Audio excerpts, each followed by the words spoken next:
Investigaciones de un perro, escrito por Franz Kafka. ¿Cómo ha cambiado mi vida y, sin embargo, en el fondo, cómo no ha cambiado? Cuando ahora pienso en el pasado y evoco los tiempos en que aún vivía en medio de la comunidad canina, participando en todo lo que la preocupaba, un perro entre perros, descubro, al mirar más de cerca, que desde siempre algo no encajaba. Que existía una pequeña fisura, que una ligera desazón se apoderaba de mí en medio de las más venerables celebraciones populares, sí, a veces incluso en el círculo más íntimo, no a veces, sino muy a menudo, la mera visión de un querido congénere. La mera visión, de algún modo renovada, me dejaba perplejo, asustado, indefenso, incluso desesperado. Intentaba, en cierto modo, tranquilizarme, los amigos a los que se lo confesaba me ayudaban. Y volvían tiempos más serenos, tiempos en los que, si bien aquellas sorpresas no faltaban, eran acogidas con más ecuanimidad. Integradas con más ecuanimidad en la vida, quizá me dejaban triste y cansado, pero, por lo demás, me permitían subsistir como un perro ciertamente algo frío, reservado, temeroso, calculador, pero, en conjunto, un perro como es debido. ¿Cómo habría podido, sin esas pausas de sosiego, alcanzar la edad de la que ahora disfruto? ¿Cómo habría podido abrirme paso hasta la calma con la que contemplo los terrores de mi juventud y soporto los terrores de la vejez? ¿Cómo habría podido llegar a extraer las consecuencias de mi, lo admito, desdichada o, para decirlo con más cautela, no muy dichosa disposición, y vivir casi por completo de acuerdo con ellas? Vivo retirado, solitario, ocupado únicamente en mis pequeñas investigaciones, desesperanzadas pero para mí indispensables, sin embargo, no por ello he perdido de vista. Desde la distancia, a mi pueblo, a menudo me llegan noticias y también yo, de vez en cuando, doy señales de vida. Se me trata con respeto, no se comprende mi modo de vida, pero no se me toma a mal, e incluso los perros jóvenes, a los que de vez en cuando veo pasar corriendo en la lejanía, una nueva generación cuya infancia apenas recuerdo vagamente. No me niegan el saludo reverente. Hay que tener en cuenta que, a pesar de mis rarezas, que saltan a la vista, no me aparto ni mucho menos por completo de mi especie. Y es que, si lo pienso, y para hacerlo tengo tiempo, ganas y capacidad, la comunidad canina está maravillosamente constituida. Aparte de nosotros, los perros, hay a nuestro alrededor muchas otras clases de criaturas, seres pobres, insignificantes, mudos, limitados a ciertos chillidos, muchos de nosotros, los perros, los estudian, les han dado nombres, intentan ayudarlos. Educarlos, ennoblecerlos y cosas por el estilo. A mí, si no intentan molestarme, me son indiferentes, los confundo, no les presto atención. Pero hay una cosa demasiado llamativa como para que se me haya escapado, a saber, lo poco que, en comparación con nosotros los perros, se mantienen unidos, cuán extraños, mudos y con cierta hostilidad pasan unos junto a otros. Como solo el interés más mezquino puede unirlos un poco exteriormente, y como incluso de ese interés surgen a menudo el odio y la disputa. Nosotros los perros, en cambio, bien se puede decir que vivimos todos, formalmente, en una sola manada, todos, por muy distintos que seamos por lo demás, debido a las innumerables y profundas diferencias que han surgido con el paso del tiempo. Todos en una sola manada. Nos sentimos impelidos los unos hacia los otros y nada puede impedirnos satisfacer ese impulso, todas nuestras leyes e instituciones, las pocas que aún conozco y las innumerables que he olvidado, se remontan al anhelo de la mayor felicidad de la que somos capaces, la cálida convivencia. Pero ahora viene la contrapartida.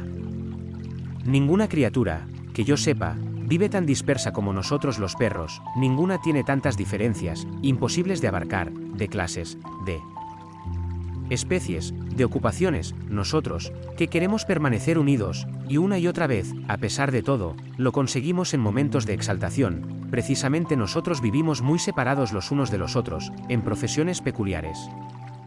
A menudo incomprensibles incluso para el perro de al lado, aferrados a preceptos que no son los de la comunidad canina, sino que más bien van en su contra.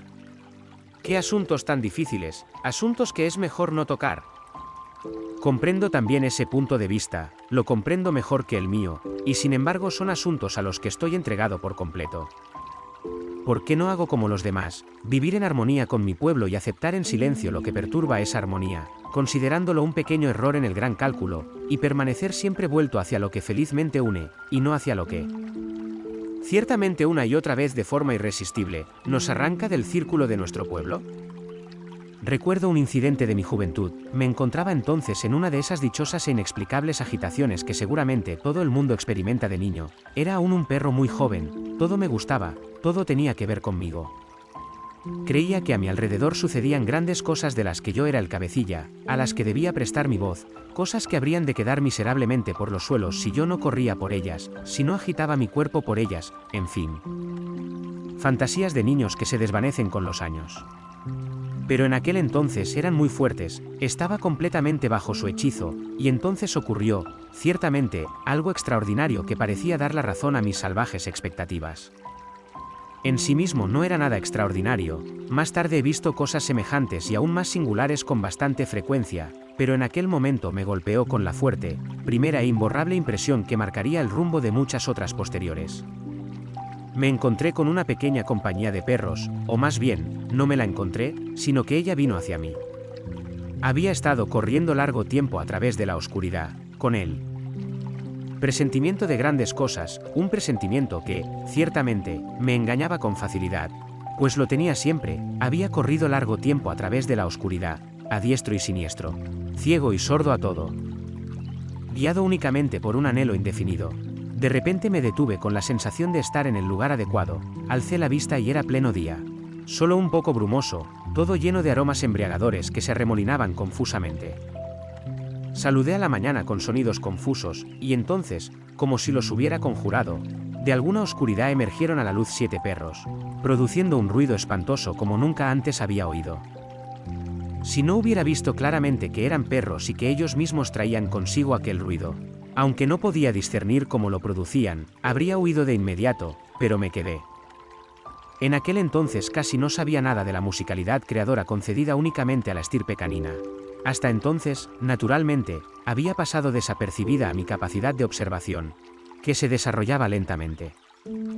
La música me había rodeado desde mi más tierna infancia como un elemento vital evidente e indispensable para mí, que nada me obligaba a separar del resto de mi vida, solo con insinuaciones, adecuadas al entendimiento infantil. Se había intentado llamarme la atención sobre ella, por lo que aquellos 7 grandes artistas de la música fueron para mí tanto más sorprendentes, casi abrumadores. No hablaban, no cantaban, guardaban silencio en general, casi con una gran obstinación, pero del espacio vacío hacían brotar la música. Todo era música, el levantar y posar de sus patas, ciertos giros de cabeza, su correr y su reposo, las posiciones que adoptaban unos respecto a otros, las conexiones a modo de danza circular que establecían entre sí. Como cuando uno apoyaba las patas delanteras en el lomo de otro y luego se ordenaban de tal manera que él primero sostenía erguido el peso de todos los demás, o como cuando, con sus cuerpos arrastrándose cerca del suelo, formaban figuras entrelazadas sin equivocarse jamás, ni siquiera el último, que todavía estaba un poco inseguro, que no siempre encontraba de inmediato la conexión con los demás, que en cierto modo vacilaba a veces al entonar la melodía, pero que solo era inseguro en comparación con la magnífica seguridad de los otros, y que incluso con una inseguridad mucho mayor, incluso total, no habría podido estropear nada, allí donde los otros, grandes maestros, mantenían el compás de forma inquebrantable. Pero apenas se les veía a todos. Habían aparecido, uno los había saludado interiormente como perros, ciertamente. Uno estaba muy desconcertado por el ruido que los acompañaba, pero eran perros, perros como tú y como yo. Uno los observaba como de costumbre.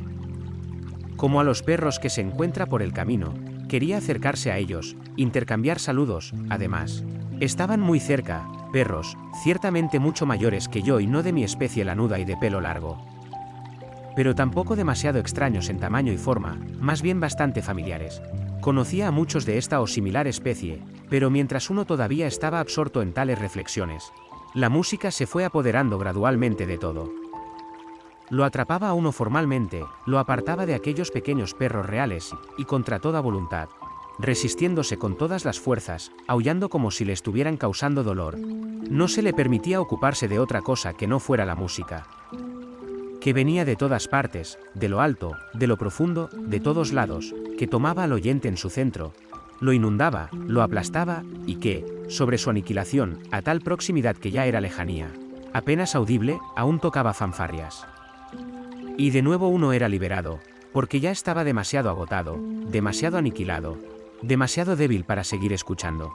Era liberado y veía a los 7 pequeños perros realizar sus procesiones, dar sus saltos. Uno quería, por muy esquivos que parecieran, llamarlos, pedirles una explicación, preguntarles qué hacían allí. Yo era un niño y creía que siempre podía preguntar a cualquiera, pero apenas empezaba. Apenas sentía la buena y familiar conexión canina con los 7, de nuevo estaba allí su música. Me hacía perder el conocimiento, me hacía girar en círculo como si yo mismo fuera uno de los músicos, cuando en realidad solo era su víctima. Me lanzaba de un lado a otro, por mucho que suplicara piedad. Y finalmente me salvó de su propia violencia al empujarme contra un entramado de maderos que se alzaba por toda aquella zona, sin que yo lo hubiera notado hasta entonces, que ahora me abrazaba firmemente, me agachaba la cabeza y, aunque la música siguiera tronando allí fuera, me daba la posibilidad de tomar un poco de aliento. En verdad, más que el arte de los 7 perros, que para mí era incomprensible, pero también completamente inconectable, fuera de mis capacidades, me maravillaba su valor para exponerse completa y abiertamente a lo que producían. Y su fuerza para soportarlo tranquilamente sin que les partiera el espinazo. Ciertamente, desde mi escondrijo, observando con más atención, reconocí que no era tanto tranquilidad como una tensión extrema con la que trabajaban. Esas patas que parecían moverse con tanta seguridad temblaban a cada paso con una incesante y temerosa convulsión. Uno miraba al otro fijamente, como desesperado, y la lengua, una y otra vez dominada, volvía a colgar flácida de sus fauces. No podía ser el miedo al éxito lo que los excitaba de tal modo. Quien se atrevía a tal cosa, quien lograba tal cosa, ya no podía tener miedo. ¿Miedo de qué, entonces? ¿Quién los obligaba a hacer lo que estaban haciendo? Y ya no pude contenerme, especialmente porque ahora me parecían tan incomprensiblemente necesitados de ayuda, y así, a través de todo el estruendo, grité mis preguntas en voz alta y exigente. Pero ellos, incomprensible. Incomprensible. No respondieron, actuaron como si yo no estuviera allí. Perros que no responden en absoluto a la llamada de otro perro, una ofensa contra las buenas costumbres que no se perdona bajo ninguna circunstancia ni al más pequeño ni al más grande de los perros. ¿Acaso no eran perros? Pero, como no iban a ser perros y, al escuchar con más atención, oía incluso suaves llamadas con las que se animaban unos a otros, se advertían de las dificultades, se prevenían de los errores, si veía al último y más pequeño perro, a quien iban dirigidas la mayoría de las llamadas, mirarme de reojo a menudo, como si tuviera muchas ganas de responderme pero se contuviera porque no estaba permitido. Pero, ¿por qué no estaba permitido? ¿Por qué no podía ser esta vez lo que nuestras leyes exigen incondicionalmente siempre? Aquello se reveló en mí, casi olvidé la música. Estos perros estaban infringiendo la ley. Por muy grandes magos que fueran, la ley también se aplicaba a ellos, eso lo entendía yo, niño, a la perfección. Y a partir de ahí me di cuenta de más cosas.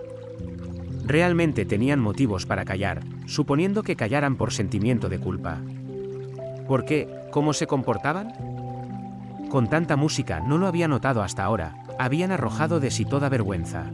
Los miserables hacían lo más ridículo e indecente al mismo tiempo, caminaban erguidos sobre las patas traseras. ¡Guau! ¡Qué asco! Se desnudaban y exhibían su desnudez con ostentación, se jactaban de ello. Y si por un momento obedecían al buen instinto y bajaban las patas delanteras, se asustaban formalmente, como si fuera un error, como si la naturaleza fuera un error. Volvían a levantar rápidamente las patas y su mirada parecía pedir perdón por haber tenido que detenerse un poco en su pecaminosidad. ¿Estaba el mundo al revés? ¿Dónde estaba yo? ¿Qué había sucedido? Aquí, por mi propia supervivencia, no podía dudar más, me solté de los maderos que me sujetaban. Salí de un salto y quise ir hacia los perros. Yo, un pequeño alumno, tenía que ser maestro. Tenía que hacerles comprender lo que estaban haciendo. Tenía que impedir que siguieran pecando. Perros tan viejos, me repetía una y otra vez. Pero apenas estuve libre, y solo 2 o 3 saltos me separaban de los perros. De nuevo el estruendo se apoderó de mí.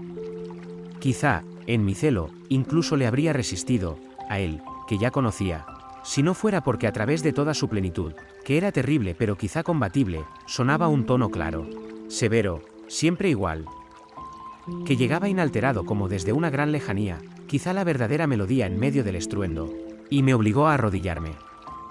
¡Ay, qué música tan seductora hacían aquellos perros! No pude seguir, ya no quería instruirlos, que siguieran abriendo las patas, cometiendo pecados y tentando a otros al pecado de la observación silenciosa. Yo era un perro tan pequeño. ¿Quién podía exigirme algo tan difícil? Me hice aún más pequeño de lo que era, gimoteé. Si los perros me hubieran preguntado mi opinión después, quizá les habría dado la razón. Por cierto, no tardaron mucho en desaparecer con todo su ruido y toda su luz en la oscuridad de la que habían venido. Como ya he dicho, todo este incidente no tuvo nada de extraordinario. En el transcurso de una larga vida, uno se encuentra con muchas cosas que, sacadas de contexto y vistas con los ojos de un niño, serían aún más asombrosas. Además, se puede, por supuesto, como dice la acertada expresión, desacreditarlo. Como todo, entonces se demuestra que aquí se habían reunido 7 músicos para hacer música en el silencio de la mañana, que un perrito se había extraviado. Un oyente molesto al que intentaron ahuyentar, lamentablemente en vano, con una música especialmente terrible o sublime. Los molestaba con preguntas. ¿Acaso debían ellos, ya suficientemente perturbados por la mera presencia del extraño, prestar atención a esta molestia y aumentarla con respuestas? Y aunque la ley ordene responder a todos, ¿es un perrito callejero tan diminuto alguien digno de mención? Y quizá ni siquiera lo entendieron, pues probablemente ladró sus preguntas de forma bastante ininteligible. O quizá lo entendieron bien y respondieron con autocontrol, pero él, el pequeño, no acostumbrado a la música, no pudo distinguir la respuesta de la música. Y en cuanto a las patas traseras, quizá excepcionalmente caminaban solo sobre ellas. ¿Es un pecado? Sí. Pero estaban solos, 7 amigos entre amigos, en un encuentro íntimo, por así decirlo, entre sus propias 4 paredes, por así decirlo, completamente solos, pues los amigos no son público, y donde no hay público. Un perrito callejero y curioso tampoco lo crea. En este caso, ¿no es como si no hubiera pasado nada? No es exactamente así, pero casi, y los padres deberían dejar que sus pequeños corrieran menos y, en cambio, enseñarles a callar y a respetar la vejez. Una vez que se llega a este punto, el caso está zanjado. Claro que lo que está zanjado para los mayores no lo está para los pequeños. Yo corrí de un lado a otro, contaba y preguntaba, acusaba e investigaba, y quería llevar a todo el mundo al lugar donde todo había sucedido, y quería mostrar a todos dónde había estado yo y dónde habían estado los 7.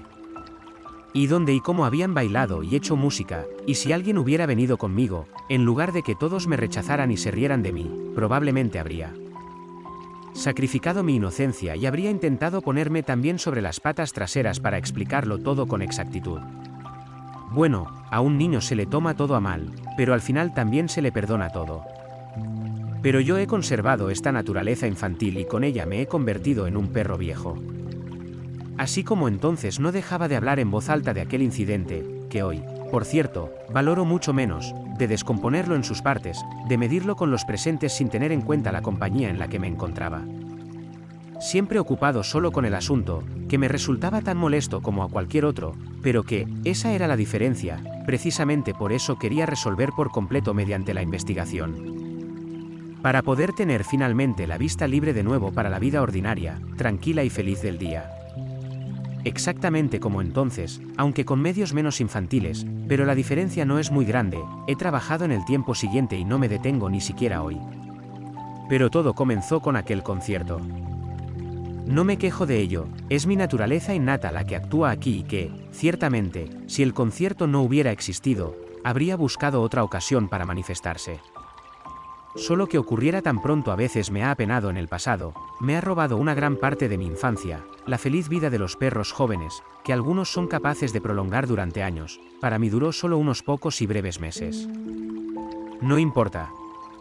Hay cosas más importantes que la infancia. Y quizá en la vejez, ganada a través de una vida dura, me espere más felicidad infantil de la que un niño de verdad tendría fuerzas para soportar, pero que yo entonces tendré. Comencé mis investigaciones en aquel entonces con las cosas más simples, no faltaba material, por desgracia, es la abundancia lo que me desespera en las horas oscuras. Comencé a investigar de qué se alimenta la comunidad canina. Esta no es, por supuesto, si se quiere, una pregunta sencilla, nos ha ocupado desde tiempos inmemoriales, es el objeto principal de nuestra reflexión. Innumerables son las observaciones, los experimentos y las opiniones en este campo. Se ha convertido en una ciencia que, en sus enormes dimensiones, supera no solo la capacidad de comprensión del individuo, sino la de todos los eruditos en conjunto. Y que solo puede ser sostenida exclusivamente por toda la comunidad canina en su totalidad, e incluso por esta solo con suspiros y no del todo completamente, una y otra vez se desmorona en bienes antiguos, largamente poseídos. Y debe ser complementada con esfuerzo, por no hablar de las dificultades y los requisitos apenas realizables de mi investigación. Que no se me reproche todo esto lo sé, como cualquier perro promedio, no se me ocurre inmiscuirme en la verdadera ciencia, le tengo todo el respeto que merece. Pero para aumentarla me falta conocimiento y diligencia y tranquilidad, y no menos importante, especialmente desde hace algunos años, también apetito. Engullo la comida, pero no me parece digna de la menor consideración agrícola previa y ordenada. Me basta, en este sentido, el extracto de toda la ciencia, la pequeña regla con la que las madres despiden a sus cachorros de sus pechos a la vida, humedece todo lo que puedas. ¿Y no está aquí contenido casi todo? ¿Qué ha añadido de esencial y decisivo la investigación, desde nuestros antepasados?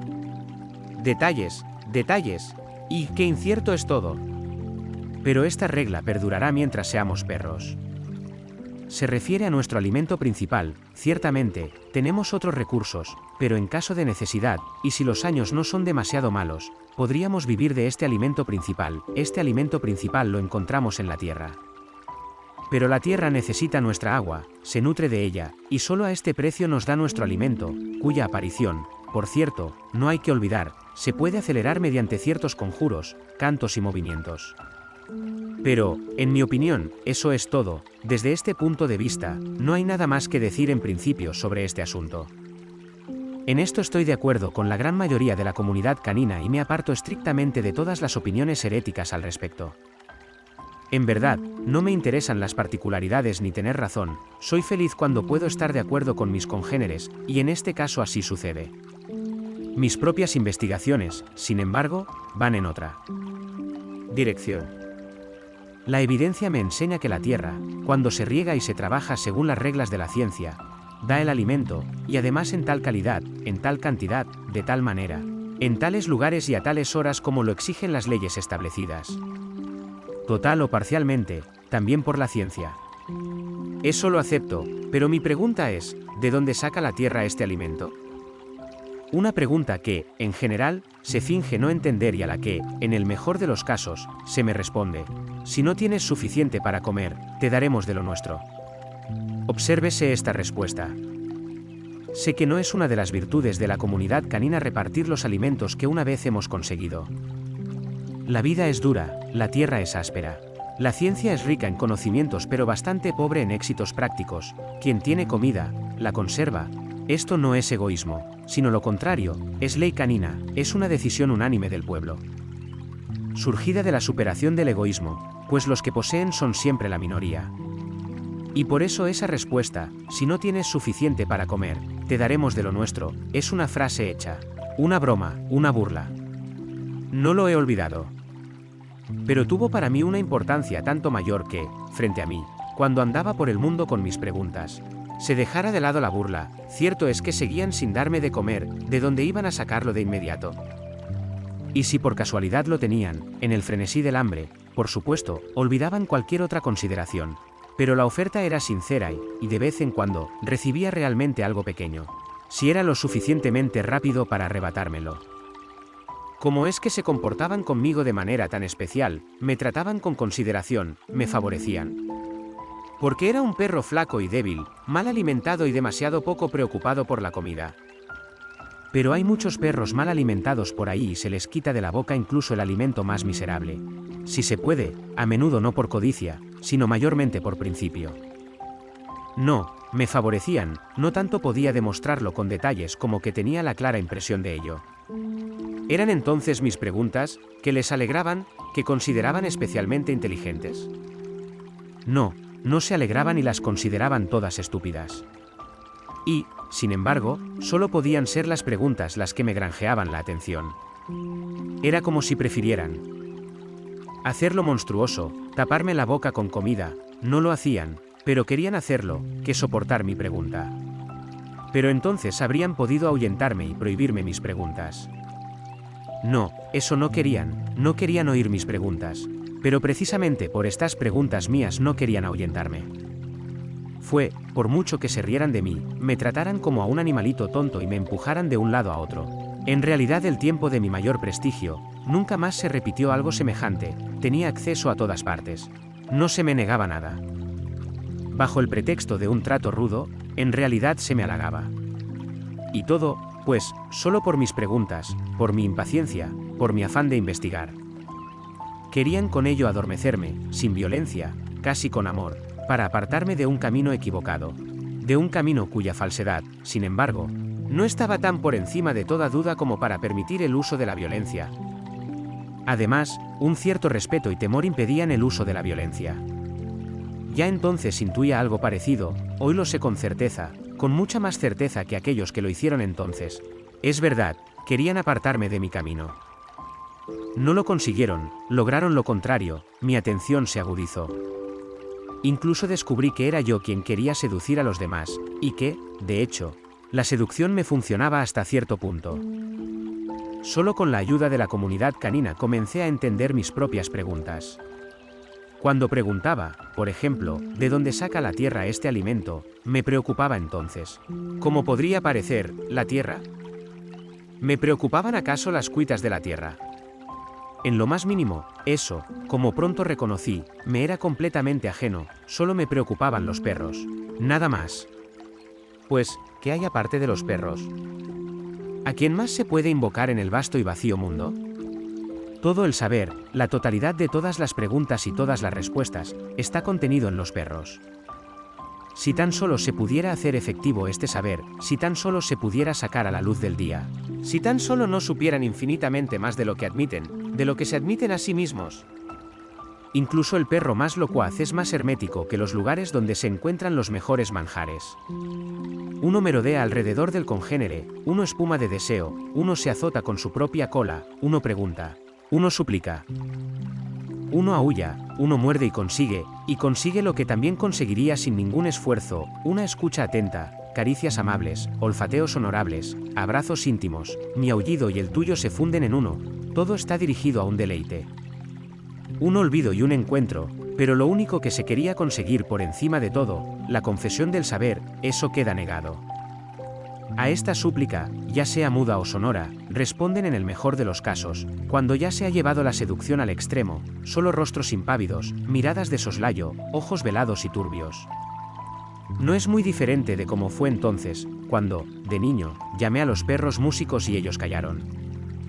Ahora se podría decir, te quejas de tus congéneres, de su silencio respecto a las cosas decisivas, afirmas que saben más de lo que admiten, más de lo que quieren dejar valer en la vida, y este silencio, cuyo motivo y secreto naturalmente también silencian, envenena la vida, te la hace insoportable, tendrías que cambiarla o abandonarla, puede ser, pero tú mismo eres un perro, también tienes el saber canino, así que dilo, no solo en forma de pregunta, sino como respuesta. Si lo dices, ¿quién se te opondrá? El gran coro de la comunidad canina se unirá como si lo hubiera estado esperando.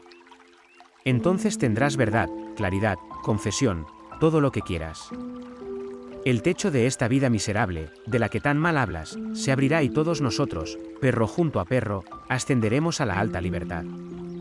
Y si esto último no se lograra, si las cosas empeoraran, si toda la verdad fuera más insoportable que la media verdad, si se confirmara que los silenciosos, como preservadores de la vida, tienen razón. Si de la débil esperanza que aún tenemos surgiera una desesperanza total, la palabra bien vale el intento, ya que no quieres vivir como se te permite vivir. Entonces, ¿por qué reprochas a los demás su silencio y callas tú mismo? Respuesta fácil, porque soy un perro. En esencia, tan herméticamente cerrado como los demás, resistiéndome a mis propias preguntas, duro por miedo. ¿Acaso pregunto, en rigor, menos desde que soy adulto, a la comunidad canina para que me responda? ¿Tengo esperanzas tan necias? Veo los cimientos de nuestra vida, intuyo su profundidad, veo a los obreros en la construcción, en su sombría obra, y todavía espero que, a raíz de mis preguntas, todo esto sea terminado, destruido, abandonado. No, eso, en verdad, ya no lo espero. Los entiendo, soy sangre, de su pobre sangre, siempre joven, siempre anhelante. Pero no solo compartimos la sangre, sino también el saber, y no solo el saber, sino también la llave para acceder a él. No lo poseo sin los demás, no puedo tenerlo sin su ayuda. A los huesos de hierro, que contienen el tuétano más noble, solo se puede llegar mediante una mordedura conjunta de todos los dientes de todos los perros. Esto es, por supuesto, solo una imagen y una exageración. Si todos los dientes estuvieran dispuestos, ya no tendrían que morder, el hueso se abriría y el tuétano quedaría libre al alcance del más débil de los cachorros. Si me mantengo dentro de esta imagen, entonces mi intención, mis preguntas, mis investigaciones apuntan, ciertamente, a algo monstruoso. Quiero forzar esta asamblea de todos los perros, quiero que, bajo la presión de su disposición, el hueso se abra, quiero luego dejarlos libres para su vida, que tanto aman, y entonces, solo, completamente solo, sorber el tuétano. Esto suena monstruoso, es casi como si quisiera alimentarme no solo del tuétano de un hueso, sino del tuétano de la propia comunidad canina. Pero es solo una imagen. El tuétano del que aquí se habla no es un alimento, es lo contrario, es veneno. Con mis preguntas ya solo me acoso a mí mismo, quiero animarme con el silencio, que es lo único que me responde a mi alrededor. ¿Cuánto tiempo soportarás que la comunidad canina, como te vas dando cuenta cada vez más a través de tus investigaciones, calle y calle siempre? ¿Cuánto tiempo lo soportarás? Esta es, por encima de todas las preguntas individuales, mi verdadera pregunta vital, solo está dirigida a mí y no molesta a nadie más. Lamentablemente, puedo responderla más fácilmente. Que las preguntas individuales, probablemente lo soportaré hasta mi fin natural, a las preguntas inquietas se opone cada vez más la calma de la vejez. Probablemente moriré en silencio, rodeado de silencio, casi en paz, y lo espero con serenidad. Un corazón admirablemente fuerte, unos pulmones que no se desgastan prematuramente, nos han sido dados a los perros como por maldad, resistimos a todas las preguntas, incluso a las propias, baluarte del silencio que somos. Últimamente, cada vez más, reflexiono sobre mi vida, busco el error decisivo, el que lo ha causado todo, que quizá haya cometido, y no puedo encontrarlo. Y sin embargo, debo haberlo cometido, pues si no lo hubiera cometido y, a pesar de ello, con el trabajo honrado de una larga vida, no hubiera alcanzado lo que quería, quedaría demostrado que lo que quería era imposible. Y de ello se seguiría una desesperanza total. Mira la obra de tu vida. Primero, las investigaciones sobre la pregunta, ¿de dónde saca la tierra el alimento para nosotros? Siendo un perro joven, en el fondo naturalmente ávido y vital, renuncié a todos los placeres, evité todas las diversiones, escondí la cabeza entre las patas ante las tentaciones y me puse a trabajar. No fue un trabajo de erudito, ni en cuanto a la erudición, ni al método, ni a la intención. Esos fueron quizás errores, pero no pudieron ser decisivos. He aprendido poco, pues me alejé pronto de mi madre, me acostumbré pronto a la independencia, llevé una vida libre, y una independencia demasiado temprana es enemiga del aprendizaje sistemático. Pero he visto, oído y hablado mucho con muchos perros de las más diversas especies y profesiones, y creo no haberlo entendido todo mal ni haber conectado mal las observaciones individuales. Esto ha reemplazado un poco la erudición, además. La independencia, aunque sea una desventaja para el aprendizaje, es una cierta ventaja para la investigación propia. En mi caso fue tanto más necesaria cuanto que no podía seguir el método propio de la ciencia, a saber, utilizar los trabajos de los predecesores y conectar con los investigadores contemporáneos. Estaba completamente solo, comencé desde el principio de todo y con la conciencia, feliz para la juventud pero luego extremadamente deprimente para la vejez, de que el punto final casual que yo pusiera tendría que ser también el definitivo. ¿Estaba realmente tan solo con mis investigaciones, ahora y desde siempre? Sí y no. Es imposible que no haya habido siempre, y también hoy, perros individuales aquí y allá en mi situación. Tan mal no pueden estar las cosas conmigo.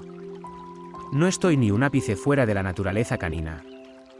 Todo perro, como yo, tiene el impulso de preguntar, y yo, como todo perro, tengo el impulso de callar. Todo el mundo tiene el impulso de preguntar. ¿Acaso habría podido, si no, con mis preguntas, provocar siquiera las más leves conmociones, que a menudo, con deleite, un deleite exagerado, por cierto, se me concedió ver? ¿Y no habría tenido que lograr mucho más, si no fuera así conmigo? y que tengo el impulso de callar, lamentablemente, no necesita prueba especial. Por lo tanto, en principio no soy diferente de cualquier otro perro, por eso, a pesar de todas las diferencias de opinión y aversiones, en el fondo todos me reconocerán, y yo no haré otra cosa con cada perro. Solo la mezcla de los elementos es diferente, una diferencia personalmente muy grande, pero sin importancia para el pueblo. Y ahora, es que la mezcla de estos elementos siempre presentes en el pasado y en el presente nunca ha resultado similar a la mía y si se quiere llamar desafortunada a mi mezcla, ¿no ha habido otras mucho más desafortunadas? Eso iría en contra de toda otra experiencia. Los perros estamos ocupados en las profesiones más maravillosas. Profesiones en las que uno no creería si no tuviera las noticias más fidedignas al respecto. Aquí me gusta pensar sobre todo en el ejemplo de los perros aéreos. Cuando oí hablar por primera vez de uno, me reí, no me lo dejé meter en la cabeza de ninguna manera. ¿Cómo? Debía existir un perro de la especie más pequeña, no mucho más grande que mi cabeza, ni siquiera en la vejez, y este perro, naturalmente débil, en apariencia una creación artificial, inmadura, excesivamente peinada, incapaz de dar un salto honesto. Este perro, según se contaba, se desplazaba la mayor parte del tiempo por el aire, sin hacer, sin embargo, ningún trabajo visible, sino descansando. No, quererme hacer creer tales cosas significaba aprovecharse demasiado de la ingenuidad de un perro joven, pensaba yo. Pero poco después oí de otra fuente hablar. De otro perro aéreo. ¿Se habían puesto de acuerdo para tomarme el pelo? Pero entonces vi a los perros músicos, y desde ese momento consideré todo posible. Ningún prejuicio limitaba mi capacidad de comprensión, seguí los rumores más absurdos. Los perseguí hasta donde pude, lo más absurdo me parecía, en esta vida absurda. Más probable que lo sensato y especialmente fructífero para mi investigación. Así también los perros aéreos. Aprendí muchas cosas sobre ellos, cierto es que hasta hoy no he logrado ver a ninguno. Pero hace mucho que estoy firmemente convencido de su existencia y en mi visión del mundo tienen su lugar importante. Como casi siempre, también aquí, por supuesto, no es el arte lo que principalmente me hace reflexionar. Es maravilloso, ¿quién puede negarlo? Que estos perros sean capaces de flotar en el aire. En el asombro por ello estoy de acuerdo con la comunidad canina. Pero mucho más maravilloso es, para mí sentir, el sinsentido, el silencioso sinsentido de estas existencias. En general, no se justifica en absoluto, flotan en el aire, y ahí queda la cosa, la vida sigue su curso. De vez en cuando se habla de arte y artistas, eso es todo. Pero, ¿por qué, bondadosa comunidad canina, por qué flotan los perros? ¿Qué sentido tiene su profesión? ¿Por qué no se puede obtener de ellos ni una palabra de explicación? ¿Por qué flotan allá arriba, dejando que se atrofien sus patas, el orgullo del perro, separados de la tierra nutricia? No siembran y sin embargo cosechan, e incluso, según se dice, son especialmente bien alimentados a costa de la comunidad canina. Puedo halagarme de haber puesto un poco de movimiento en estas cosas con mis preguntas. Se empieza a justificar, a hilvanar una especie de justificación, se empieza y, ciertamente, no se irá más allá de este comienzo. Pero algo es algo. Y se muestra en ello no la verdad, nunca se llegará tan lejos, pero sí algo de la profunda confusión de la mentira. Todas las apariciones absurdas de nuestra vida, y las más absurdas en particular, pueden ser justificadas. No completamente, por supuesto, esa es la broma diabólica, pero para protegerse de preguntas embarazosas, es suficiente. Tomando de nuevo como ejemplo a los perros aéreos, no son arrogantes, como se podría pensar al principio. Al contrario, necesitan especialmente a sus congéneres, sí. Uno intenta ponerse en su lugar, lo comprende. Deben, si ya no pueden hacerlo abiertamente, eso sería una violación del deber de silencio, buscar de alguna otra manera el perdón por su modo de vida o, al menos, desviar la atención de él, hacerlo olvidar, lo hacen, según me han contado. Con una charlatanería casi insoportable. Tienen constantemente algo que contar, en parte de sus reflexiones filosóficas, a las que, habiendo renunciado por completo al esfuerzo físico, pueden dedicarse continuamente, en parte de las observaciones que hacen desde su elevada posición. Y a pesar de que, como es de esperar en una vida tan disoluta, no se distinguen mucho por su fuerza intelectual, y su filosofía es tan inútil como sus observaciones, y la ciencia apenas puede aprovechar nada de ello, y en general. No depende de fuentes de ayuda tan lamentables. A pesar de todo, si se pregunta qué quieren en realidad los perros aéreos, siempre se obtendrá la respuesta de que contribuyen mucho a la ciencia. Eso es correcto, se dice entonces, pero sus contribuciones son inútiles y molestas. La siguiente respuesta es un encogimiento de hombros, una distracción, enfado o risa, y al poco tiempo, si se vuelve a preguntar, se vuelve a saber que contribuyen a la ciencia, y finalmente. Si la próxima vez te preguntan a ti, y no te controlas mucho, respondes lo mismo.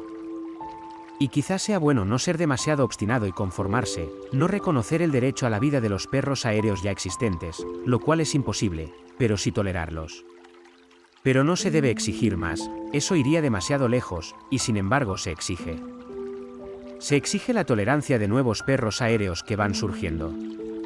No se sabe exactamente de dónde vienen.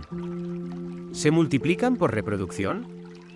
¿Acaso tienen todavía la fuerza para ello? No son mucho más que un hermoso pelaje, que va a reproducirse aquí. Incluso si lo improbable fuera posible, ¿cuándo debería suceder? Siempre se les ve solos, autosuficientes allá arriba en el aire, y si alguna vez se dignan a correr, es solo por un corto tiempo, unos pocos pasos afectados y siempre estrictamente solos y en supuestos pensamientos de los que, aunque se esfuercen, no pueden desprenderse, al menos eso afirman. Pero si no se reproducen, sería concebible que se encontraran perros que voluntariamente abandonaran la vida a ras de suelo, que voluntariamente se convirtieran en perros aéreos y eligieran, a cambio de la comodidad y una cierta habilidad artística, esa vida desolada allá arriba en los cojines. Eso no es concebible, ni la reproducción ni la adhesión voluntaria son concebibles. La realidad, sin embargo, muestra que siempre hay nuevos perros aéreos, de ello se puede concluir que, por insuperables que parezcan los obstáculos para nuestro entendimiento, una especie de perro una vez existente, por muy extraña que sea, no se extingue, al menos no fácilmente, al menos no sin que en cada especie haya algo que se resista con éxito durante mucho tiempo. Si esto es válido para una especie tan marginal, sin sentido, exteriormente de lo más extraña e inviable como la de los perros aéreos, ¿no debo asumirlo también para mi especie? Además, exteriormente no soy en absoluto extraño, un perro común de clase media, al menos aquí en la zona muy frecuente, sin destacar por nada en particular, sin ser especialmente despreciable, en mi juventud y todavía en parte en mi edad adulta. Mientras no me descuidaba y hacía mucho ejercicio, era incluso un perro bastante guapo. Especialmente se elogiaba mi aspecto frontal, las patas esbeltas, la hermosa postura de la cabeza, pero también mi pelaje gris blanco amarillo, que solo se rizaba en las puntas, era muy agradable. Todo esto no es extraño.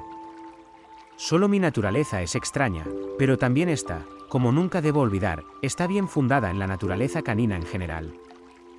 Si incluso el perro aéreo no se queda solo, si aquí y allá en el gran mundo canino siempre se encuentra uno y si incluso de la nada sacan siempre nueva descendencia, entonces también yo puedo vivir con la confianza de que no estoy perdido. Ciertamente, un destino especial deben tener mis congéneres, y la existencia nunca me ayudará visiblemente, ya solo porque apenas lo reconoceré. Somos los que el silencio oprime, los que formalmente queremos romperlo por falta de aire, a los demás parece que les va bien en el silencio, aunque solo lo parezca, como con los perros músicos, que aparentemente hacían música con calma, pero en realidad estaban muy agitados, pero esta apariencia es fuerte, uno intenta enfrentarse a ella, se burla de todo ataque. ¿Cómo se las arreglan entonces mis congéneres? ¿Cómo son sus intentos de vivir a pesar de todo? Eso puede ser diverso. Yo lo intenté con mis preguntas mientras fui joven.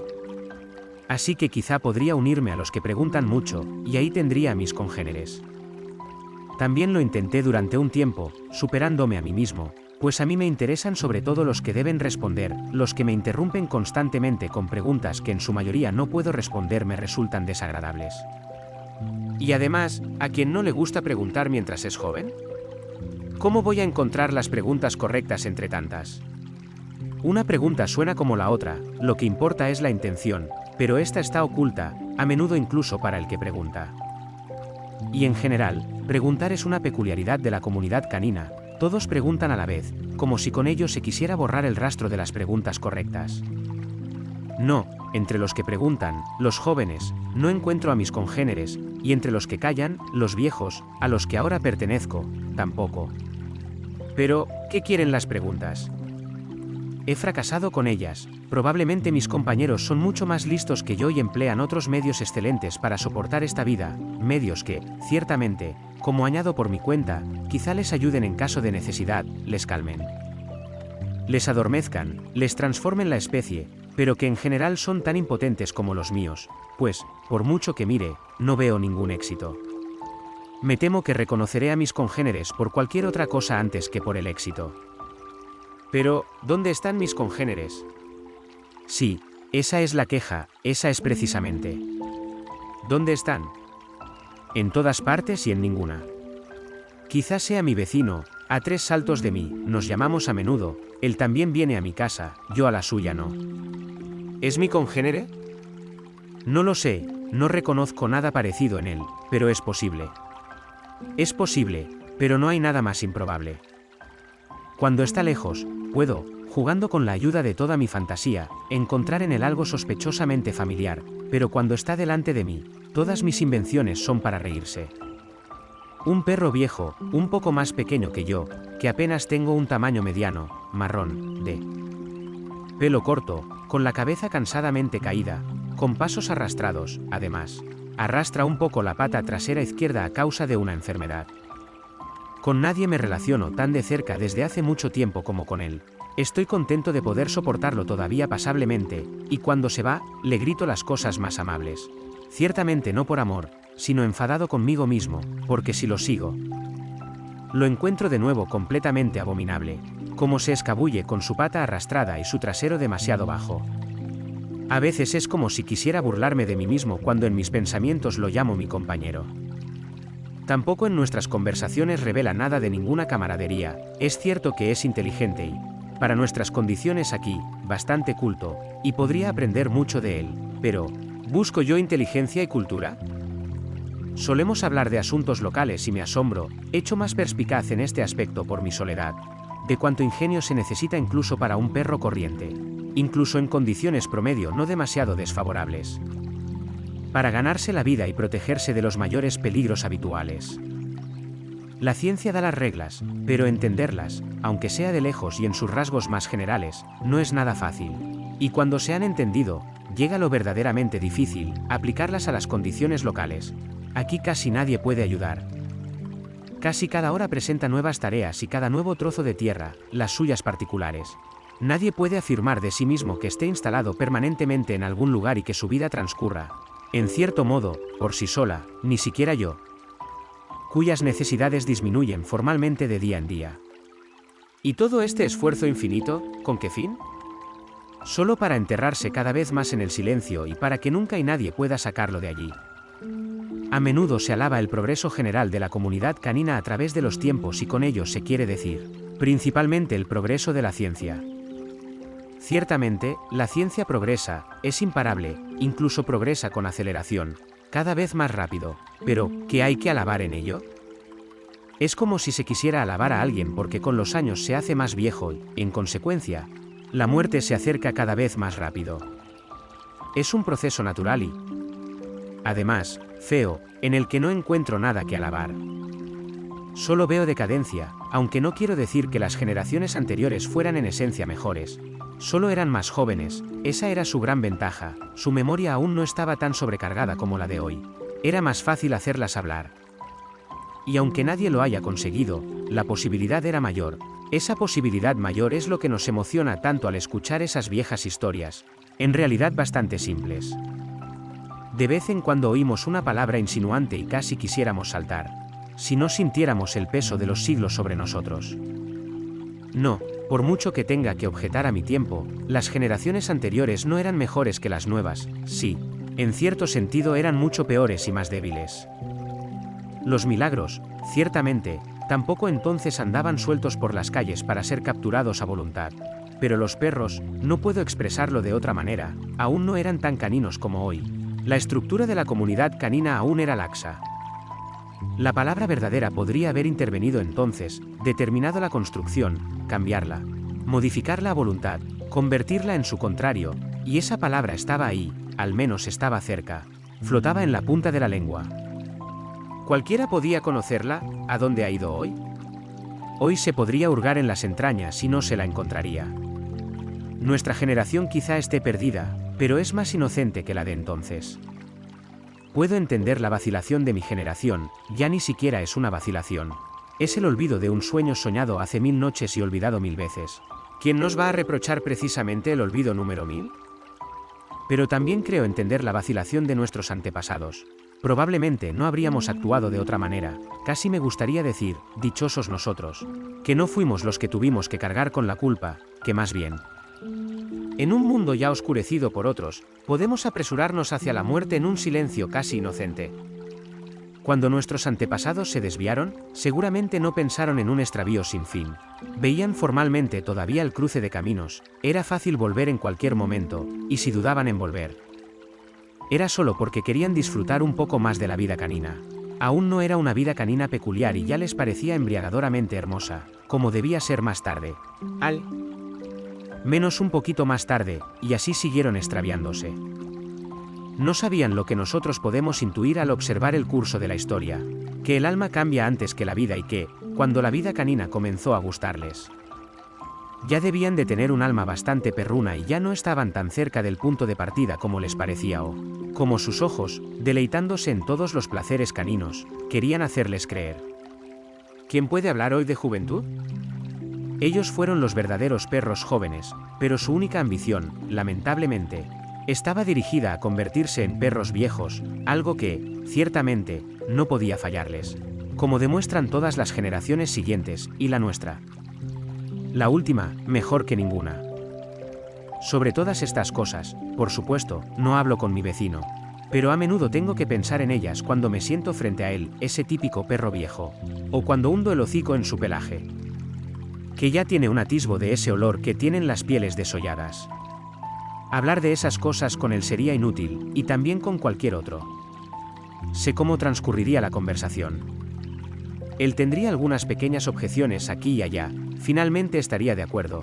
El acuerdo es la mejor arma, y el asunto estaría enterrado, pero, ¿por qué molestarse en sacarlo de su tumba? Y a pesar de todo, quizá haya un acuerdo más profundo que las meras palabras con mi vecino. No puedo dejar de afirmarlo, aunque no tenga pruebas de ello y quizás solo sea víctima de un simple engaño, porque él es, desde hace mucho tiempo, el único con quien me relaciono, por lo tanto, debo aferrarme a él. Eres tú, quizá, mi compañero a tu manera. ¿Y te avergüenzas porque todo te ha salido mal? Mira, a mí me ha pasado lo mismo. Cuando estoy solo, aúllo por ello, ven, a dos es más dulce, pienso a veces y lo miro fijamente. Él no baja la mirada entonces, pero tampoco se puede deducir nada de él. Me mira impávido y se pregunta por qué callo y he interrumpido nuestra conversación. Pero quizá esa mirada sea precisamente su manera de preguntar y yo lo decepciono, así como él me decepciona a mí. En mi juventud, si otras preguntas no hubieran sido más importantes para mí entonces, y si no me hubiera bastado y sobrado conmigo mismo, quizá le habría preguntado en voz alta. Habría obtenido un vago asentimiento, y por lo tanto, menos que hoy, que él calla. Pero, ¿no callan todos de la misma manera? ¿Qué me impide creer que todos son mis compañeros? Que no solo he tenido aquí y allá un CEO investigador que se ha hundido y olvidado con sus diminutos resultados, y al que ya no puedo llegar de ninguna manera a través de la oscuridad de los tiempos o el tumulto del presente, sino que más bien he tenido desde siempre compañeros en todo, que se esfuerzan todos a su manera, todos sin éxito a su manera, todos en silencio o parloteando astutamente a su manera, como lo exige la investigación desesperada. Entonces no habría tenido que apartarme, habría podido quedarme tranquilamente entre los demás. No habría tenido que abrirme paso como un niño maleducado a través de las filas de los adultos, que quieren salir tanto como yo y en los que solo me confunde su razón, que les dice que nadie sale y que todo esfuerzo es necio. Tales pensamientos son, ciertamente, el claro efecto de mi vecino, me confunde, me vuelve melancólico, y él mismo es bastante alegre, al menos lo oigo, cuando está en su territorio, gritar y cantar, lo que me resulta molesto. Sería bueno renunciar también a esta última relación, no perseguir ensoñaciones vagas, como las que toda relación canina, por muy curtido que uno crea estar, genera inevitablemente, y dedicar el poco tiempo que me queda exclusivamente a mis investigaciones. La próxima vez que venga, me esconderé y me haré el dormido, y lo repetiré hasta que deje de venir. Además, ha entrado el desorden en mis investigaciones, flaqueo, me canso, solo troto mecánicamente donde antes corría entusiasmado. Pienso en el tiempo en que comencé a investigar la pregunta, ¿de dónde saca la tierra nuestro alimento? Ciertamente, entonces vivía en medio del pueblo, me abría paso allí donde era más denso. Quería hacer a todos testigos de mis trabajos, este testimonio era para mí incluso más importante que mi trabajo. Como todavía esperaba algún efecto general. Recibía, por supuesto, un gran estímulo, que ahora, para mí, solitario, ha terminado. Pero entonces era tan fuerte que hice algo inaudito, que contradice todos nuestros principios y que seguramente todo testigo ocular de entonces recuerda como algo siniestro. Encontré en la ciencia, que por lo demás tiende a una especialización ilimitada, en un aspecto una simplificación notable. Enseña que, en lo principal, la tierra produce nuestro alimento, y luego, después de haber hecho esta suposición, indica los métodos con los cuales se pueden obtener los diferentes alimentos de la mejor manera y en la mayor abundancia. Ahora bien, es cierto que la tierra produce el alimento, de eso no puede haber duda. Pero no es tan simple como se suele presentar, excluyendo toda investigación adicional. Tómense solo los incidentes más primitivos, que se repiten a diario. Si estuviéramos completamente inactivos, como lo estoy yo ahora casi por completo, si después de un somero trabajo del suelo nos acurrucáramos y esperáramos lo que viniera, encontraríamos, ciertamente, suponiendo que surgiera algo, el alimento en la tierra. Pero este no es el caso habitual. Quien haya conservado un poco de imparcialidad frente a la ciencia, y de esos hay ciertamente pocos, pues los círculos que traza la ciencia son cada vez más grandes, incluso si no se dedica a observaciones especiales. Reconocerá fácilmente que la mayor parte del alimento, que luego yace en la tierra, viene de arriba. Nosotros, según nuestra habilidad y codicia, atrapamos la mayor parte incluso antes de que toque la tierra. Con esto no digo nada en contra de la ciencia, la tierra, por supuesto, también produce este alimento. Si saca uno de sí misma o llama al otro desde las alturas, quizá no sea una diferencia esencial, y la ciencia, que ha establecido que en ambos casos es necesario el trabajo del suelo, quizá no deba ocuparse de esas distinciones, pues se dice: si tienes el bocado en la boca, has resuelto por esta vez todas las preguntas. Solo me parece que la ciencia, de forma velada, se ocupa al menos parcialmente de estas cosas, ya que conoce dos métodos principales para obtener alimento, a saber, el trabajo del suelo propiamente dicho y luego el trabajo complementario y de refinamiento en forma de conjuro, danza y canto. Encuentro en esto una división bipartita, si bien no completa, sí suficientemente clara. ¿Qué corresponde a mi distinción? El trabajo del suelo sirve, en mi opinión, para obtener ambos tipos de alimento y sigue siendo siempre indispensable, pero el conjuro, la danza y el canto se refieren menos al alimento del suelo en sentido estricto, sino que sirven principalmente para atraer el alimento de arriba. En esta concepción me reafirma la tradición. Aquí parece que el pueblo corrige a la ciencia sin saberlo y sin que la ciencia se atreva a defenderse. Si, como quiere la ciencia, esas ceremonias solo sirvieran al suelo, por ejemplo, para darle la fuerza de obtener el alimento de arriba, deberían, en consecuencia, realizarse completamente en el suelo, todo debería ser susurrado al suelo. Saltado ante él, danzado ante él. La ciencia, que yo sepa, no exige otra cosa. Y ahora lo curioso, el pueblo dirige todas sus ceremonias hacia arriba. Esto no es una violación de la ciencia, no lo prohíbe, deja al agricultor libertad en ello. En sus enseñanzas solo piensa en el suelo, y si el agricultor ejecuta sus enseñanzas referidas al suelo, está satisfecha, pero su línea de pensamiento, en mi opinión, debería exigir más. Y yo, que nunca he sido iniciado más profundamente en la ciencia, no puedo imaginarme cómo los eruditos pueden tolerar que nuestro pueblo, apasionado como es, clame los conjuros hacia arriba, lamente nuestras viejas canciones populares a los vientos y ejecute danzas saltadas como si, olvidando el suelo, quisiera elevarse para siempre. Partí de la acentuación de estas contradicciones, cuando, según las enseñanzas de la ciencia, se acercaba la época de la cosecha, me limitaba por completo al suelo, lo escarbaba en la danza. Retorcía la cabeza para estar lo más cerca posible del suelo. Más tarde me hice un hoyo para el hocico y cantaba y declamaba de tal manera que solo el suelo lo oía y nadie más a mi lado o por encima de mí. Los resultados de la investigación fueron escasos. A veces no recibía la comida y ya quería celebrar mi descubrimiento, pero entonces la comida volvía a llegar. Como si al principio se hubieran desconcertado por mi extraña actuación, pero ahora reconocieran la ventaja que traía y renunciaran con gusto a mis gritos y saltos. A menudo la comida llegaba incluso más abundantemente que antes, pero luego volvía a faltar por completo. Con una diligencia hasta entonces desconocida en perros jóvenes, hacía anotaciones precisas de todos mis experimentos. Creía encontrar aquí y allá un rastro que podría llevarme más lejos, pero luego se perdía de nuevo en lo indefinido. Sin duda, mi insuficiente preparación científica también me estorbaba.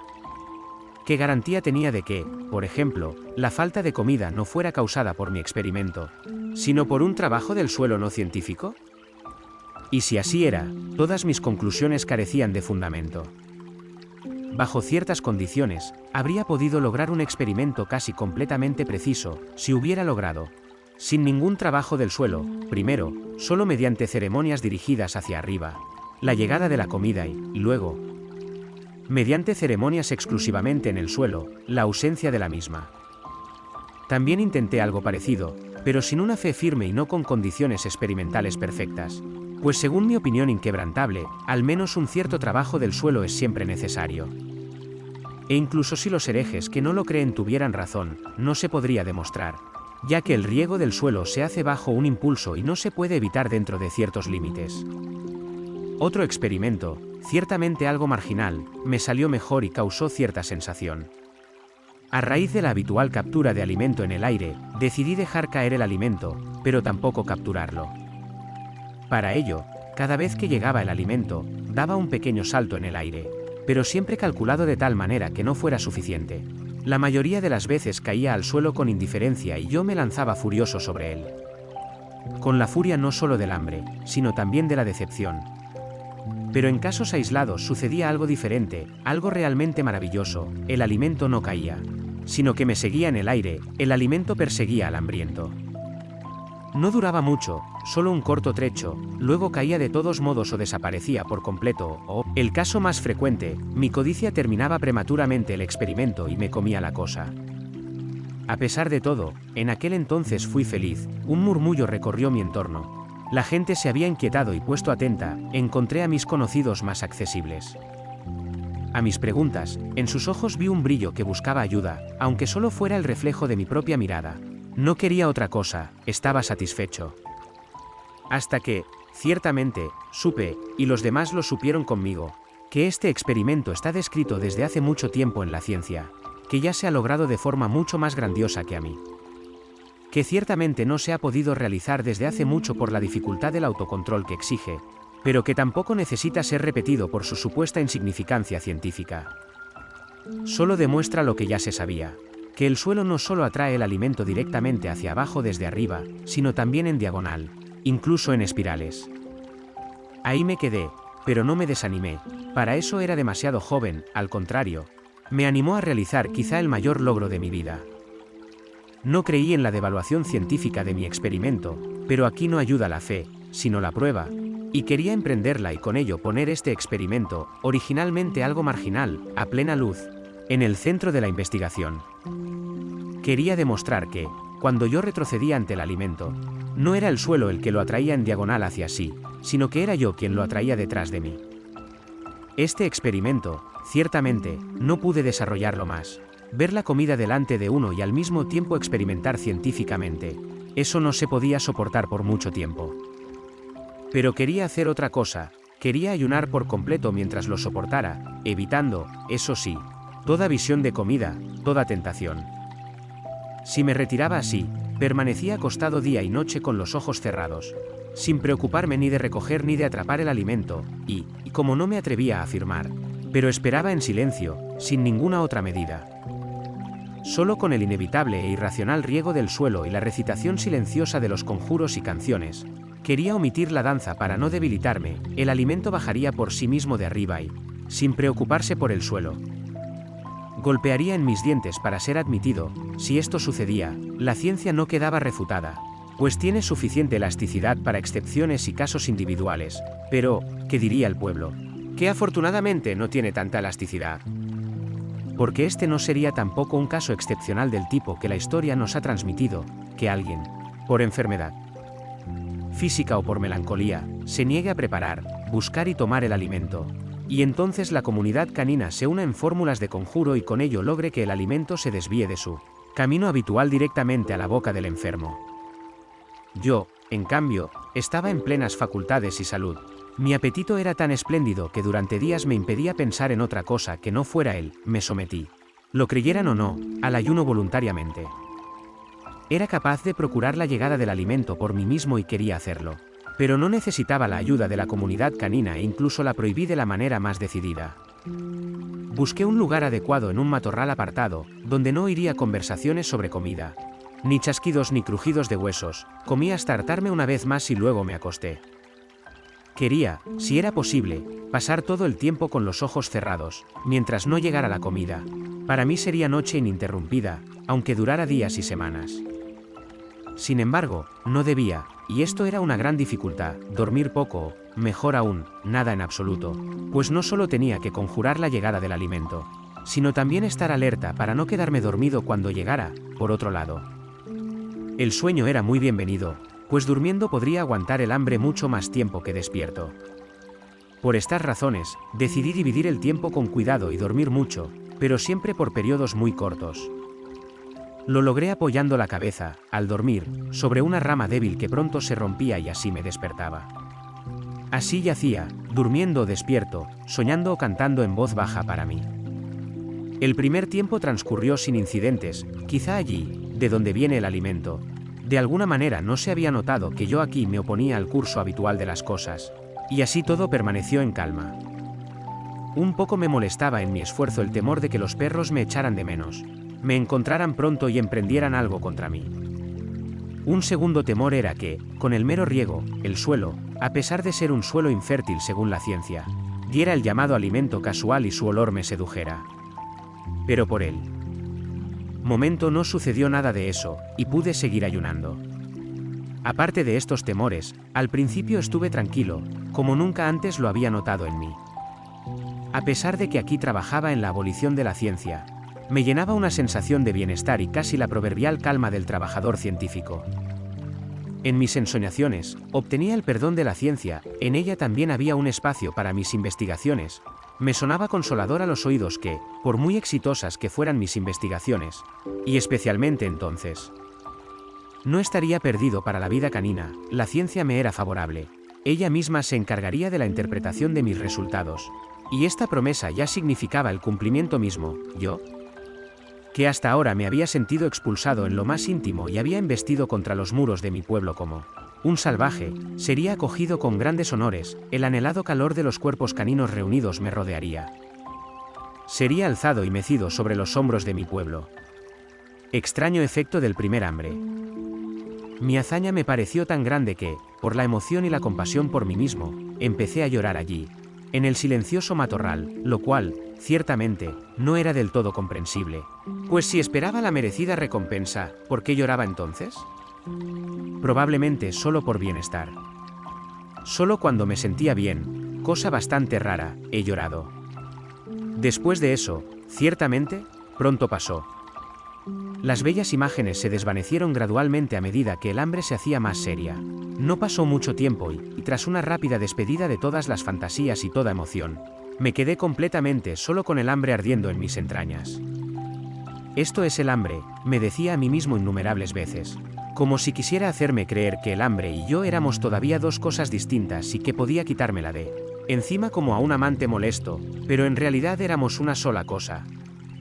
De la manera más dolorosa, y cuando me explicaba, esto es el hambre, era en realidad el hambre la que hablaba y se burlaba de mí. Un tiempo terrible, terrible. Me estremezco al pensar en él, ciertamente no solo por el sufrimiento que pasé entonces, sino sobre todo porque no lo concluí, porque tendré que volver a experimentar este sufrimiento si quiero lograr algo. Pues el ayuno lo sigo considerando hoy el último y más poderoso medio de mi investigación. El camino pasa por el ayuno, lo más elevado solo es alcanzable con el máximo esfuerzo, si es que es alcanzable, y este máximo esfuerzo, entre nosotros, es el ayuno voluntario. Así que, Cuando pienso en aquellos tiempos, y me encanta hurgar en ellos, pienso también en los tiempos que me amenazan. Parece que hay que dejar pasar casi una vida antes de recuperarse de un intento así. Todos mis años de madurez me separan de aquel ayuno, pero aún no me he recuperado. La próxima vez que empiece a ayunar, quizá tenga más determinación que antes, debido a mi mayor experiencia y a una mejor comprensión de la necesidad del intento, pero mis fuerzas son menores, ya desde entonces. Al menos me agotaré solo con la expectativa de los horrores conocidos. Mi apetito más débil no me ayudará, solo devalúa un poco el intento y probablemente me obligará a ayunar más tiempo del que habría sido necesario entonces. Creo tener claras estas y otras premisas, no han faltado intentos previos en este largo intervalo, a menudo he mordido formalmente el ayuno, pero aún no estaba fuerte para llegar al extremo, y el ímpetu de ataque despreocupado de la juventud. Por supuesto, se ha ido para siempre. Se desvaneció ya entonces, en medio del ayuno. Diversas reflexiones me atormentaban. Nuestros antepasados se me aparecían amenazadores. Los considero culpables de todo, aunque no me atreva a decirlo públicamente, ellos tienen la culpa de la vida canina, y por lo tanto, podría responder fácilmente a sus amenazas con contraamenazas, pero me inclino ante su saber. Provenía de fuentes que ya no conocemos, por eso, por mucho que me impulse a luchar contra ellos, nunca transgrediría directamente sus leyes, solo me deslizo por las lagunas de la ley, para las que tengo un olfato especial. Respecto al ayuno, me remito a la famosa conversación en la que uno de nuestros sabios expresó la intención de prohibir el ayuno, a lo que un segundo le desaconsejó con la pregunta, ¿quién va a ayunar jamás? Y el primero se dejó convencer y retiró la prohibición. Ahora surge de nuevo la pregunta, ¿no está entonces el ayuno, en realidad, prohibido? La gran mayoría de los comentaristas lo niega, considera el ayuno permitido, está de acuerdo con el segundo sabio, y por lo tanto, no teme consecuencias graves de una interpretación errónea. De eso me había asegurado bien antes de empezar a ayunar. Pero ahora, mientras me retorcía de hambre, ya en cierta confusión mental, buscando salvación constantemente en mis patas traseras y lamiéndolas, mordiéndolas, succionándolas desesperadamente hasta el ano. La interpretación general de aquella conversación me pareció completamente falsa. Maldije la ciencia de los comentaristas, me maldije a mí mismo por haberme dejado engañar por ella. La conversación contenía, como un niño podía reconocer, ciertamente más de una sola prohibición del ayuno. El primer sabio quería prohibir el ayuno. Lo que un sabio quiere, ya está hecho, por lo tanto, el ayuno estaba prohibido. El segundo sabio no solo estaba de acuerdo con él, sino que consideraba el ayuno incluso imposible, añadiendo así a la primera prohibición una segunda. La prohibición de la propia naturaleza canina. El primero reconoció esto y retiró la prohibición explícita, es decir, ordenó a los perros, después de exponer todo esto, que ejercieran su entendimiento y se prohibieran a sí mismos el ayuno. Así que una triple prohibición en lugar de la habitual única, y yo la había violado. Ahora, al menos, podría haber obedecido tardíamente y haber dejado de ayunar, pero en medio del dolor también había una tentación de seguir ayunando, y la seguí con lujuria como a un perro desconocido. No podía parar, quizá ya estaba demasiado débil para levantarme y refugiarme en zonas habitadas. Me revolcaba de un lado a otro sobre la hojarasca del bosque, ya no podía dormir, oía ruidos por todas partes. El mundo que había dormido durante mi vida anterior parecía haberse despertado con mi ayuno. Tuve la idea de que nunca más podría comer, pues con ello tendría que volver a silenciar el mundo ruidoso que se había liberado, y no sería capaz de hacerlo. El mayor ruido, sin embargo, lo oía en mi vientre. A menudo pegaba la oreja a él y debí de poner unos ojos aterrorizados, pues apenas podía creer lo que oía. Y cuando la cosa se puso demasiado mal, el delirio pareció apoderarse también de mi naturaleza. Hizo intentos de salvación sin sentido, empecé a oler alimentos. Alimentos exquisitos que hacía mucho tiempo que no comía, placeres de mi infancia. Incluso olí el aroma de los pechos de mi madre, olvidé mi decisión de resistirme a los olores, o más bien, no la olvidé, con la decisión, como si fuera una decisión que formara parte de ello. Me arrastraba en todas direcciones, siempre solo unos pocos pasos, y olfateaba, como si solo quisiera la comida para protegerme de ella. Que no encontrara nada no me decepcionaba, los alimentos estaban allí, solo que siempre estaban a unos pocos pasos de distancia, las piernas me fallaban antes. Al mismo tiempo, sin embargo, sabía que no había nada en absoluto. que solo hacía los pequeños movimientos por miedo al colapso final en un lugar del que ya no me levantaría. Las últimas esperanzas se desvanecieron, las últimas tentaciones, perecería miserablemente aquí. ¿De qué servían mis investigaciones, intentos infantiles de una época infantilmente feliz? Aquí y ahora era en serio, aquí la investigación podría haber demostrado su valor, pero ¿dónde estaba? Aquí solo había un perro que chasqueaba inútilmente en el vacío, que, ciertamente, seguía regando el suelo convulsivamente, apresuradamente, sin saberlo, pero que en su memoria no podía encontrar nada de toda la maraña de conjuros. Ni siquiera el versito con el que los recién nacidos se acurrucan bajo su madre.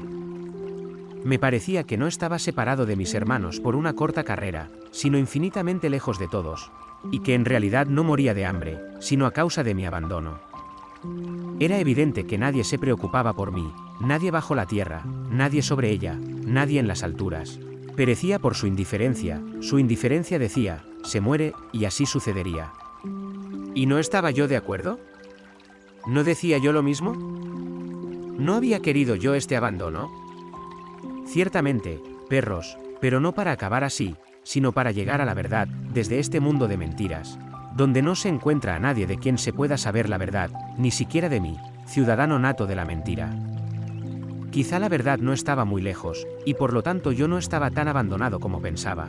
No abandonado por los demás, solo por mí, que fracasaba y moría. Pero uno no muere tan deprisa como cree un perro nervioso.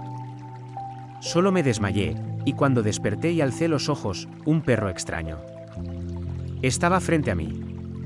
No sentía hambre, estaba muy fuerte, las articulaciones me parecían elásticas, aunque no intenté comprobarlo poniéndome de pie. En sí mismo no veía más que de costumbre, un perro hermoso pero no demasiado inusual estaba frente a mí. Eso veía, nada más, y sin embargo creía ver en él más que de costumbre. Debajo de mí había sangre, en el primer momento pensé que era comida, pero enseguida me di cuenta de que era sangre que había vomitado. Me aparté de ella y me volví hacia el perro extraño. Era delgado, de patas altas, marrón, con manchas blancas aquí y allá, y tenía una mirada hermosa, fuerte e inquisitiva. ¿Qué haces aquí?, dijo. Tienes que irte de aquí. No puedo irme ahora, dije, sin más explicación, pues, ¿cómo podría explicárselo todo? Además, parecía tener prisa. Por favor, vete, dijo, levantando inquieto una pata tras otra. Déjame, dije. Vete y no te preocupes por mí, los demás tampoco se preocupan por mí. Te lo pido por tu bien, dijo. Pídemelo por la razón que quieras, dije. No puedo irme, aunque quisiera. No es por falta de eso, dijo sonriendo. Puedes irte. Precisamente porque pareces débil, te pido que te vayas ahora lentamente, si dudas, después tendrás que correr. Deja que eso sea asunto mío, dije.